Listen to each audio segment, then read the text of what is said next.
Bonjour et bienvenue dans la chaîne Mathématiques Sciences. Aujourd'hui, je vais prendre et expliquer une nouvelle vidéo, qui est une vidéo exercice dans laquelle nous allons voir comment on peut calculer une quatrième proportionnelle, autrement dit, comment on peut compléter un tableau de proportionnalité.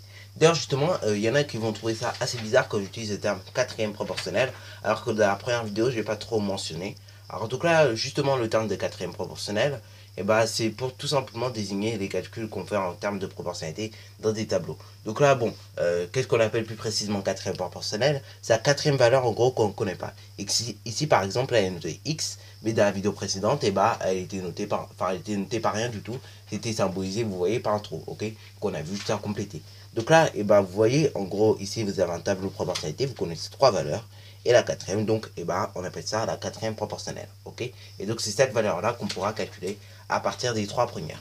Donc là, ici, nous allons utiliser le produit en croix. Tu as pu également voir que dans la première vidéo, donc sur le thème du calcul de quatrième proportionnelle, nous n'avons pas utilisé le produit en croix, mais nous avons utilisé la méthode du coefficient de proportionnalité. Ok. D'ailleurs, si tu te rends compte des valeurs qui sont marquées, pour calculer un coefficient de proportionnalité, ce sera un peu chaud, ok. Tu obtiendrais une valeur en dessous de 1, ok. Mais ça se fait très bien de calculer un coefficient de proportionnalité avec les valeurs que nous avons ici. Mais là, donc, le mieux que nous aurons à faire ici, c'est d'utiliser le produit en croix. Donc là, je teste ma vidéo en pause. Et puis donc, essayer de comprendre un petit peu les indices que je te donne. Sans savoir, je t'en donne tout plein, ok. Et donc, au fur et à mesure, on va corriger. Sur ce donc, correction. Alors donc là, tout simplement, sans savoir, je t'ai donné un gros indice. C'est on multiplie de la diagonale et on divise sur la colonne.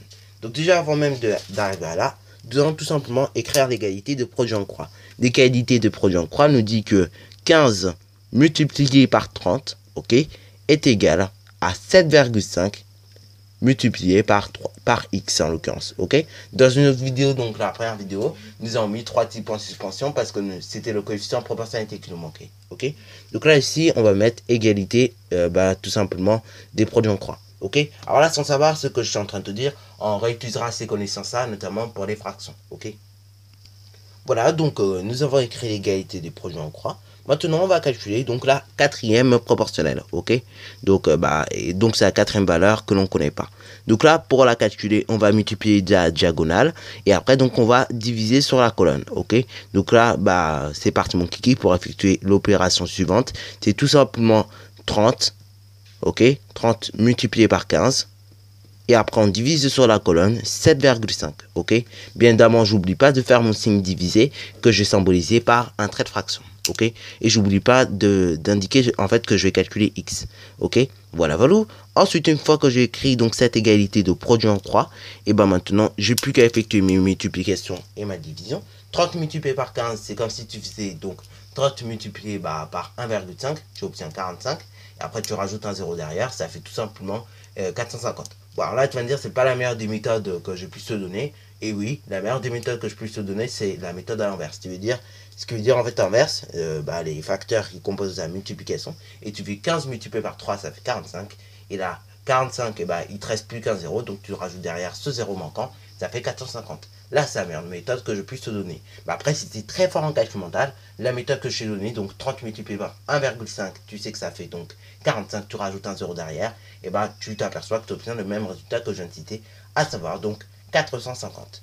Ensuite, on divise sur la colonne, donc du coup, c'est 7,5.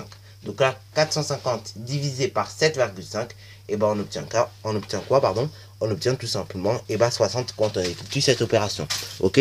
Donc là, cette opération, on aurait pu très bien l'effectuer à la calculatrice et tout. Mais bon, après, on peut l'effectuer de tête également. Ok. Et là, donc, quand ici, nous avons divisé par 7,5, en réalité, si tu aurais divisé ici par 15, tu aurais obtenu donc 30. Ok. Puisque 450 divisé par 15, c'est comme, du coup, 45 divisé par 15, tu obtiens 3, tu rajoutes le 0 manquant derrière, ça fait 30, ok. Mais là, comme on divise par la moitié, ok, la moitié de 15, du coup, c'est pour ça que nous obtenons un résultat beaucoup plus grand, ok.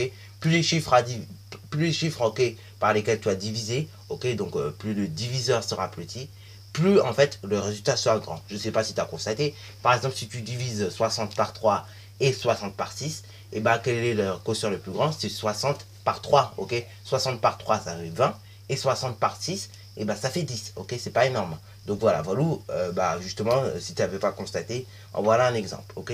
Et donc ça, c'est comme ça pour tous les cas, ok. Alors donc voilà, sur ce donc c'est déjà la fin de cette vidéo qui était un peu courte quand même sur justement comment calculer une quatrième proportionnelle à deuxième niveau. Après nous verrons également d'autres méthodes qui sont très utiles donc pour calculer des quatrièmes proportionnelles, mais là donc on verra ça sur un cas sur un tableau qui indique un cas un petit peu plus concret, et après donc on pourra résolver des problèmes vraiment concrets de proportionnalité. Sur ce donc, c'est déjà la fin de cette vidéo. Surtout n'hésite pas à liker, à commenter, et bonne réussite à toi en mathématiques et en sciences.